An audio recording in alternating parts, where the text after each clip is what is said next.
You crushed it! Everyone's saying so. Your boss promoted you. Your peers respect you. You hit every metric. Got the award, made the money, built the thing. And your brain has one response. They're going to find out. Welcome to the imposter, the mental state that treats your accomplishments like accidents and waits for the moment everyone realizes you don't deserve to be here. Right now, it's preparing your resignation letter. Here's what most people don't understand about the imposter. It's not about insecurity. It's about invisibility. You can see the evidence, the promotion letter, the project launch, the paycheck, the testimonials, but you can't see the skill. You can't see the work. You can't see the part of you that actually earned this. So you rewrite the narrative. It was luck. It was timing. It was the right team. It was one good day surrounded by 100 mediocre ones. The imposter doesn't just minimize your wins. It erases your agency in them. And that's the problem. Because if you didn't earn it, then you don't deserve it. And if you don't deserve it, you're living on borrowed time. Let's talk about where this comes from. The imposter usually starts young. Maybe you had a parent who moved the goalpost every time you succeeded. You got an A? Why not an A+? You got promoted? Your coworker had a harder job. You built something? But look at what they built. Or maybe your success was conditional. You were loved for what you did, not who you were. Achievement equals worth. Always. So you learned, nothing I do is ever good enough. And the moment someone realizes that, I'm done. Sometimes the imposter forms differently. You succeed despite odds. You're the first in your family, the only one who looks like you in the room. You came from less. And your brain says, I don't belong here. Real people fit in. Real people don't need to work this hard. Real people don't doubt themselves. Real people know they're qualified. So you must not be real. You must be faking it. The imposter wasn't born from failure. It was born from success that doesn't feel like success, because your brain won't let you claim it. Here's how the imposter operates. Stage 1, the achievement. You accomplish something real. You do the work, you get the result. It's objectively good. Stage 2, the reframe. Your brain immediately reinterprets what happened. That wasn't skill, that was external. The deadline was easy. The competition was weak. You got lucky. Stage 3, the erosion. Now that you know the truth, that you don't actually have skill, you start second-guessing everything. Can you do it again? Probably not. That last time was a fluke. What if they ask you to explain how you did it? You'll stumble. You'll sound stupid. They'll know. Stage 4, the setup. You're waiting for exposure. Every email feels like, we need to talk. Every meeting might be the one where they realise you don't belong. Every compliment is a threat, because it's proof they don't know the real you. You're not paranoid. You're prepared. You're ready for the fall. Stage 5. The self-sabotage. You turn down opportunities. I'm not qualified. You don't speak up in meetings. They don't need my input. You downplay wins. It was nothing really. Because if you stay small, if you stay invisible, maybe they won't look too close. Maybe you can keep this going a little longer.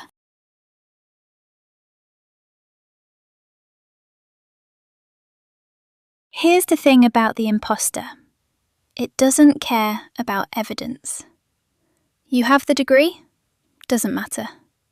You got hired by the best? Doesn't matter. You're crushing your KPIs? Still doesn't matter. The imposter has built a machine that converts success into doubt. Every achievement is just proof that you're better at faking it. You helped someone and they thanked you. They don't understand what you actually did. You solved a problem.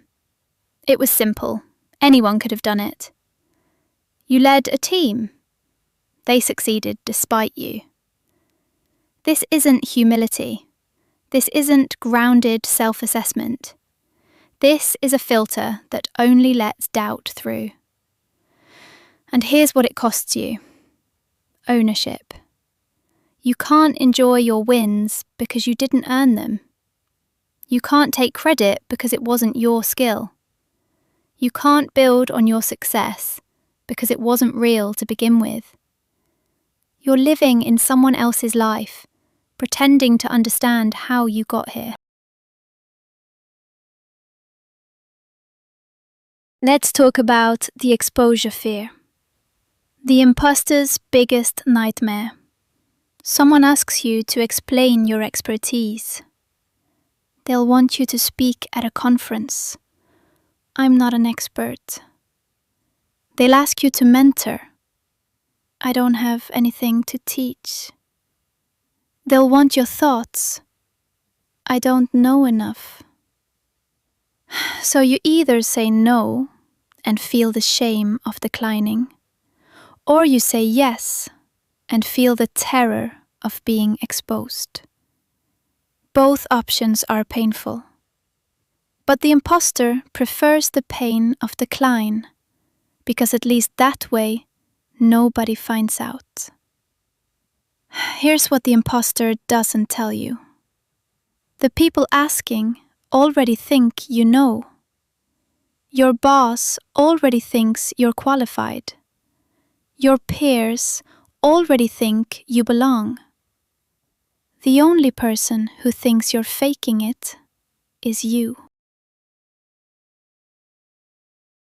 But here's what's really dangerous about the imposter. The invisibility trap. When you won't claim your wins, other people don't see them either. Your boss doesn't know you're hesitant because you're playing it cool. She thinks you're confident. Your team doesn't know you're terrified because you're leading anyway. They think you're calm.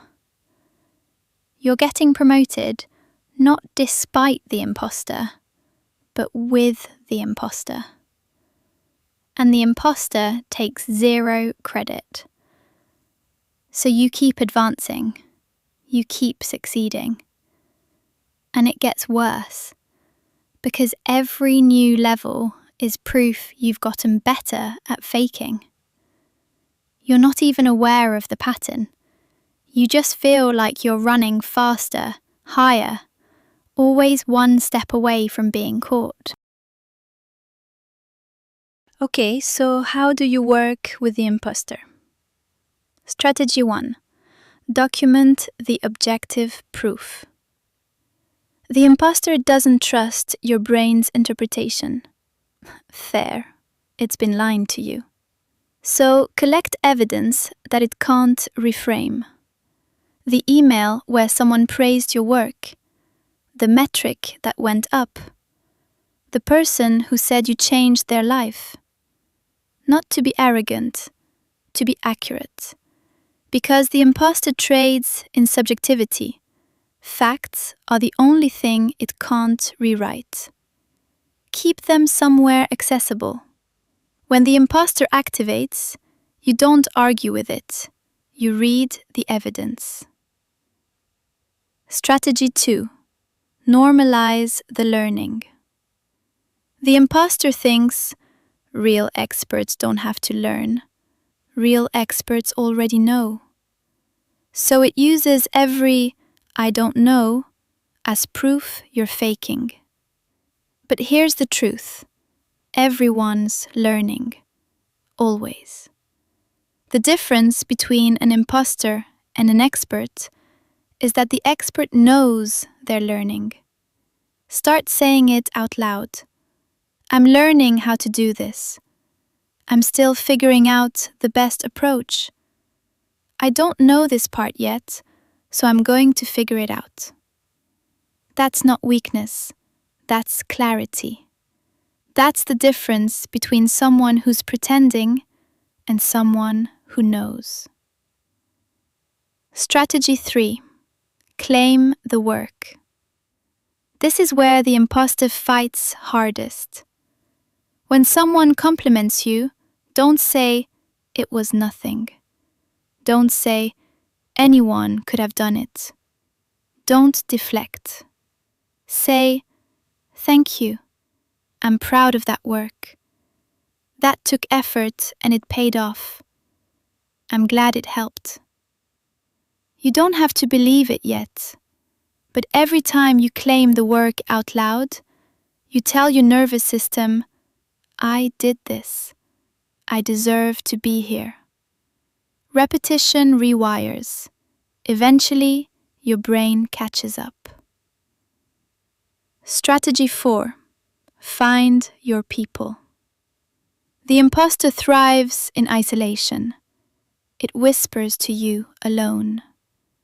But when you're around people who've succeeded and still doubt themselves, you realize this is normal. This isn't proof of fraudulence. This is just what growth feels like.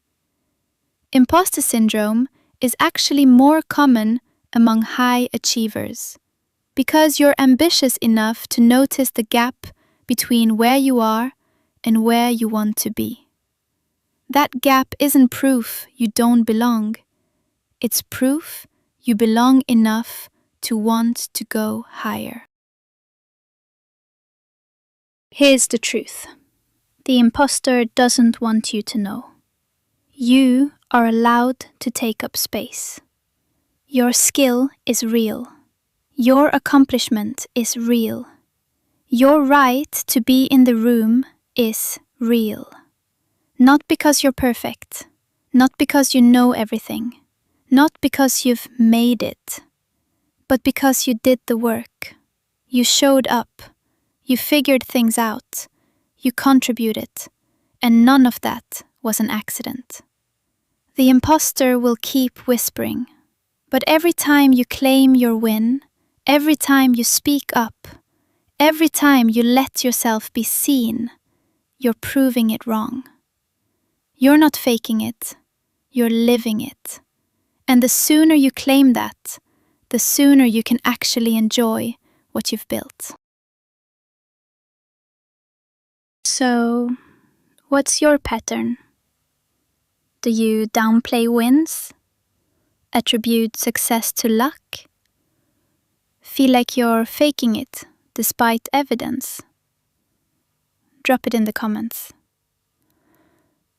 Let's normalize admitting we're all figuring it out.